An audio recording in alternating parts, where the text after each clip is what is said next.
Katolik kok mengoleskan abu di dahinya? Pertanyaan ini bisa saja berasal dari orang Katolik sendiri, boleh saja berasal dari yang tidak Katolik karena ingin tahu atau karena ingin protes, macam-macam alasan. Baik, ini kita dalami sedikit saja sebagai pendalaman. Para sahabat, sebelum sampai ke pendalaman ini, pace bene, jangan lupa mengunjungi channel Minorsum, channel tentang renungan-renungan kita. Silahkan di subscribe channel itu. Di sana kita membuat renungan. Link di deskripsi video ini. Kita kembali ke soal abu bagi orang Katolik yang dioles di dahi. Tidak hanya di dahi, ditaburkan di kepala. Bisakah? Pertanyaan lain. Katolik menerima tradisi. Tradisi itu ada yang tertulis sejak semula, itu kitab suci. Maka kalau ada yang berkata, Katolik mengakui tradisi. Kitab suci itu tradisi. Tradisi tertulis. Juga ada tradisi yang tidak tertulis yang kemudian dituliskan juga sebagai ajaran, sebagai materi nasihat-nasihat iman. Itu diteruskan dan dijaga oleh magisterium gereja. Nah, di kitab suci tentu ditulis tentang abu, simbol pertobatan, atau secara implisit termuat dalam kisah penciptaan dari afar, dari abu, dari debu, dari tanah manusia diciptakan dan dihembuskan nafas oleh Allah. Di kitab Yunus, ungkapan pertobatan ditunjukkan dengan kain kabung warna ungu, dengan abu yang ditaburkan, dan banyak peristiwa-peristiwa alkitabiah lain yang menunjukkan abu adalah lambang pertobatan. Nah, mengapa di dahi? Ada yang mengatakan dahi adalah pengolesan di dahi menunjukkan tanda kepemilikan seseorang. Imam mengoleskan abu di dahi umat beriman. Allah menjadi pemilik kita manusia. Dia membuat kita dari ketiadaan dan kita menjadi berarti karena bersama dengan Allah.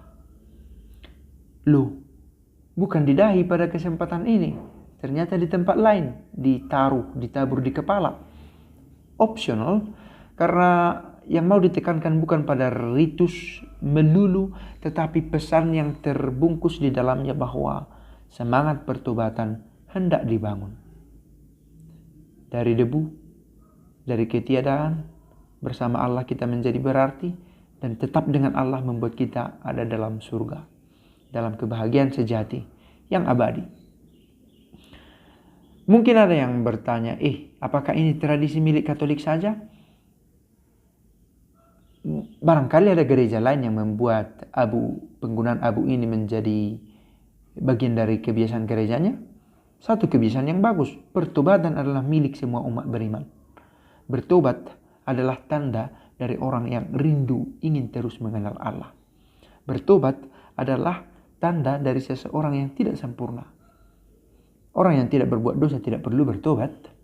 Dan kita manusia karena kedosaan kita bertobat.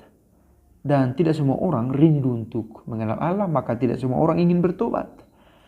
Nah, ini semua diingatkan kepada kita lewat penaburan, pengolesan abu di dahi atau di ubun-ubun kita, di bagian kepala.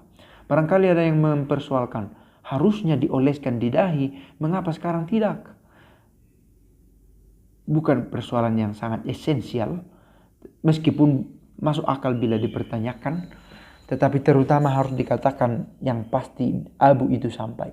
Abu itu diambil biasanya dari pembakaran daun palma dari tahun sebelumnya. Mengapa daun palma? Ketika Minggu Palma berlangsung, kita memakai daun palma untuk mengeluh-elukan raja yang datang. Hosana, Hosana.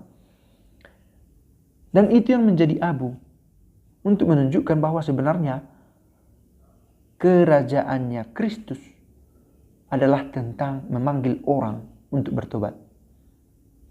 Bukan kerajaan seperti yang digambarkan oleh orang-orang Yahudi bahwa dia adalah raja pemimpin bangsa yang membawa keselamatan, kemakmuran, kesejahteraan material, tetapi lebih ke perdamaian hati dengan Allah. Memperbaiki hubungan yang pernah sedang rusak antara manusia dengan Allah. Semoga refleksi-refleksi singkat kita tentang Prapaskah, tentang Rabu Abu tentang abu semakin mengingatkan kita betapa bersyukurnya kita dengan perayaan ini, dan menjadi berarti perayaan ini bila disertai dengan hati yang ingin bertobat. Saling mendoakan kita dan pace bene.